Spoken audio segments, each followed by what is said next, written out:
everyone, so we're back. We're going over child CPR now. So we just got done with adult CPR. So again, just like with child, we're going to follow a lot of the same steps as we did for an adult. Something I didn't mention in the last video is to talk about the age difference between adult, child, and infant. So according to American Red Cross, we consider an adult being 12 and older. So again, with a child, it's going to be less than 12 to 1 year old, and then an infant is less than a year.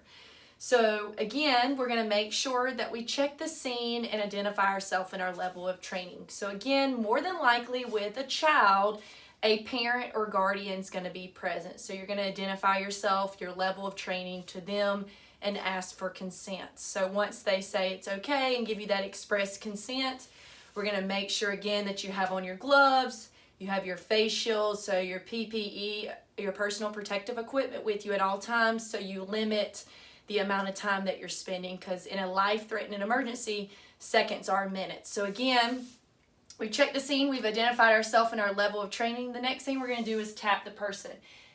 Hey, are you okay? Again, you don't need to shake the person, just a firm tap, not responsive. Hey, you call 911, get me an AED. So again, you can give the parent or guardian a job to do, a task to help them take their mind off of what's going on, or a bystander. So again, we want to be direct with those instructions so that we know it's getting taken care of. The sooner we activate EMS, the sooner we're able to get additional help. So again, once we tap, then we're going to open the airway and check for breathing 5 to 10 seconds as we scan the rest of the body. So one hand on the forehead, 2 to 3 fingers on the chin, putting your ear to the person's mouth, checking for breathing as you scan the rest of the body. So again, 5 to 10 seconds.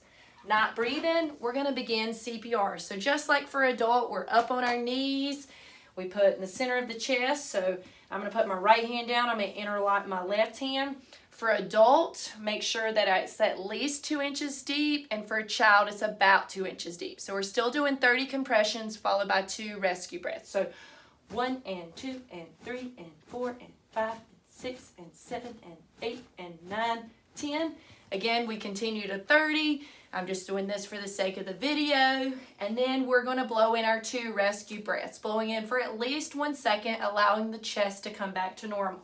So grabbing your face shield, putting it over the face. Again, the head tilt chin lift technique. So we're for an adult, you're past neutral. For a child, it's slightly past neutral. So take the hand off the forehead, pinch the nose, blow in. And we've just completed 1 cycle, okay? So 30 compressions followed by 2 rescue breaths equal 1 cycle. And you continue to do this until one of the reasons as to why we'd stop giving care. So the first reason is the person becomes conscious. EMS arrives, an AED arrives, the scene becomes unsafe or too exhausted to continue. So again, you keep doing these cycles, 30 compressions, 2 rescue breaths until one of the reasons as to why we would stop.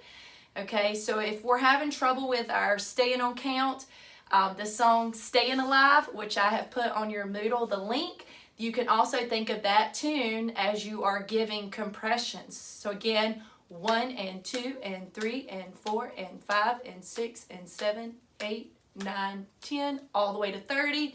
2 rescue breaths. Make sure you blow in for at least 1 second, allowing the chest to come back before blowing in the second. So with the head tilt chin lift technique, remember for an adult, we're past neutral. For a child, we're slightly past neutral. Okay, and same thing with our depth of compression. So make sure that for an adult, it's at least 2 inches deep, and for a child, about 2 inches deep. Thank you.